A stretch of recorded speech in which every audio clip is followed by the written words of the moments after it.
Hey guys, I'm JanetOnOccasion, and today we're playing on the Total War Warhammer II Battle Replay. This one was sent in by Heylow, and it's fun. It is fun because it's Norsca. Norsca's always a laugh, and yeah, he's up against the Dark Elves, and I think this massively favours the Dark Elves. I just think the Dark Elves have so many brilliant tools. But this is pretty cool. A lot of people are doing this nowadays, bring the double Frostworm. It's amazing to see. I mean, before it was just considered a terrible idea to bring a Frostworm in most matchups. They never really paid themselves, but somehow bringing two of them suddenly makes them work. I don't know what the logic is there. I guess it's twice the targets that you've got to try and whittle down. It's bizarre though. They seem to do a great job. Also in the back, Fimir Warriors and Fimir Warriors, not with great weapons. They're purely for the armor piercing, going to be on anti-infantry duty, but they will still do some pretty good work to cavalry. They do still hit very, very hard, but they won't have as high melee attack against them as the great weapon variant will. Also here, there's Wulfric the Wanderer. So Wulfric the Wanderer on a chariot, very hard to pin down. He'll be able to move a lot, be able to escape anything big that might threaten him, and he can certainly gang up on stuff quite well. He's also got a Shaman of Fire, and this is interesting. So again, on a chariot.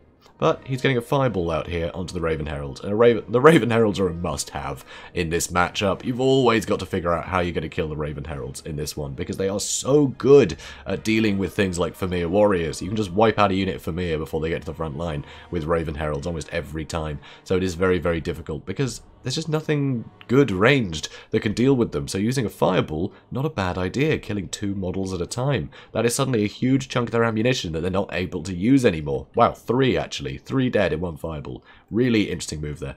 So also there are some Marauder Ice Wolf chariots, which are pretty cool, and I think that's about it. Yeah, I think that's about it. So his opponent here, he has shades, a lot of shades. That's a lot of armor-piercing damage, but also they're going to be sort of no joke in melee either. They will do quite well against marauders and things. Obviously, you don't want them fighting berserkers or anything scary, but that armor-piercing damage will really help. Also, he's got a couple of Blackguard for help dealing with the Fimir and things like that. Also, some Corsairs. With their 80 armor, they're not actually too bad against things like marauder berserkers, so they're nice to have. Also, he's got a couple of Cold One Knights. Their mass will really help. And Morathi up in the air. She's got anti-large and those brilliant debuffs of hers. If she's in combat, everything around her just becomes rubbish in melee, and it helps support the rest of the troops that can then, you know, get more hits in and get hit less. It's pretty great. So, speeding things up. So there are Harpies here. Some Harpies were brought to try and keep the Raven Heralds out of any potential badness. That's right, I can words good. So, Feral Manticore being chased off. Probably won't be long before it rampages, and that would be bad for it. So the Feral Manticore, yeah, there's that too. I've kind of forgot about that somehow. But chariots were getting chased down by the Cold One Knights, but now the Fimir on top of him, Wulfric's on him, and they're getting really surrounded. And the Frostworm coming in as well. They get terrified very quickly. That is a big loss, but it allowed the Shades to get in here and try and do more work. But this Frostworm has not stopped bobbing and weaving. I think going for the Fimir first would have been a better idea, because a unit of Cold Ones, if they can catch out a Frostworm, they will tear it apart. So I think that's what you needed to have done here, Dark Elf guy. So over here, Morathi is helping out deal with this Frostworm. So melee stats have been debuffed quite a bit, and it will let the Harpies do more work. So very nice there. Feral Manticore trying to chase the Raven Heralds again, and the infantry is starting to push forward. But again, there's another unit of Cold One Knights just getting caught out and butchered. Really need to keep them safe. You can't throw them in like this and let them get rampaged and slaughtered. This is really rough. You know, you really want the Blackguard to be closer first. So, beautiful breath attack from the side. Ooh, grazes the back rank, but not too much damage there. So, a bit of a whiff. Shame. But he wanted to get that out quickly while he was being chased. So, what's this? What's this? What's all this then? That's right. It's a Soul Stealer, and that hit a few units. Did hit the dragon as well, so Morathi will get a lot of health, and that anti-large will help. But the Fimir are nice and close by that can jump on top of them, and over here you can see the Feral Manticore still just chasing Shades about, and the Raven Herald is trying to deal with it. But the Raven Herald should be over here, helping slaughter these Fimir warriors. You know, just you got to get rid of them nice and early, because they will start stacking up a load of damage. But surrounded by Blackguard, and debuffed by Morathi being in combat here, they are suddenly struggling a bit. Cold One Knights have managed to charge back in, more Blackguard. This is a perfect little catch by the Dark Elves. They've managed to catch a lot of the very expensive, scary things, and you don't want that. And the other Frostworm is getting accosted somewhat by the Raven Heralds. But these Harpies, they really need to get up and out and start chasing that Frostworm away. You can't have that Frostworm coming back. Getting those Harpies in there would be just a huge advantage. So, Feral Manticore still bothering those Shades, pretty wonderful. And of course it's not the summoned one, which means it's actually surviving all this time, which is pretty cool. So, He's come back. He's come back. The Harpies didn't get on top of them. Instead, it went for the other, so the Raven Heralds could start shooting. Over here, it looks like we're going to get a, not a piercing bolts, the other one.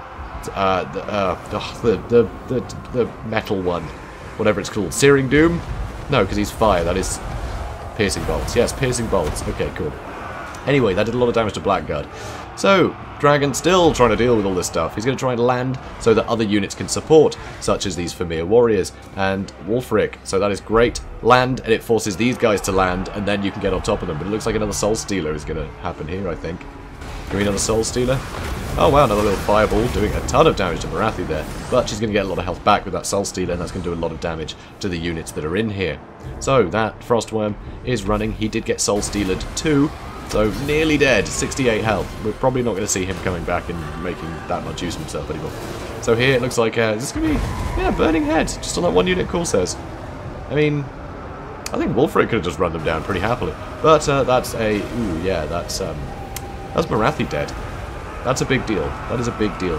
Sadly over here, the Feral Manticle's running away. That's a pity. It means these Shades will be able to come back. There's still Shades over here, and Shades over here. Still a lot of Shades. That is a lot of damage potential, and Norsca's kind of running out of units here. But, luckily, the Frostworm has managed to catch out these Raven Heralds, and with the slows that he has on his attacks, he will be slowing them down a lot. So it's now 90 speed against 30 speed. He should be able to keep on top of them. So that is pretty cool. Okay, it's gone up a bit. Sadly, his attack animation sort of pulls him in place quite a lot. So, another Piercing Bolts. Bit of a whiff though, did a little bit, but nothing major. It was spotted in time. And Marauder's still chasing through the back, and the Sorcerer is having a wonderful time using the Chariot to run through these guys, as Wulfric is having a wonderful time charging through the other Shades. So there's a lot of the Shades being dealt with, and the Feral Manticore is chasing this unit, and if he can stay in the fight, he might be able to terrify these guys, and that would be really, really useful. So, a load of units being wrapped up here, and the Shaman Sorcerer is going to get on top of these Shades again. You can see Marauders are coming back into the fight as well. And in the middle, Wulfric is just running through these units. He can't really get pinned down long enough for the Blackguard to get very good purchase on them. So that's really good. Good way to deal with the Blackguard. Just keep moving. The Sword of Torgold as well, putting his weapon damage up, which isn't too bad. So over here, it looks like they did get terrified. So that is huge. These guys are running. The ones over here, are they still in the fight? Yep, they're still in the fight just about, but Marauders have got on top of them as well as the Chariot, so that spells disaster. And way over here, the Frostworm is still chasing Raven Heralds. That's probably going to keep going. Some Famir, right at the back of the map, running away. But army losses should be happening soon. I mean, look at the balance of power. Yeah, just too much for them. So yeah, that was wonderful. And what I find interesting about that is it's hard to pin down exactly what caused the win. Because it's a little bit unconventional. You know, things like the Raven Heralds and the Shades, they can shred things like Famir Warriors. But the Frostworms, despite not getting a huge amount of kills, I think they more than paid for themselves, just being a good distraction. To be honest, they were getting shot at constantly. And it allowed the ground forces to wrap up the ground forces, mostly just ignore the Blackguard.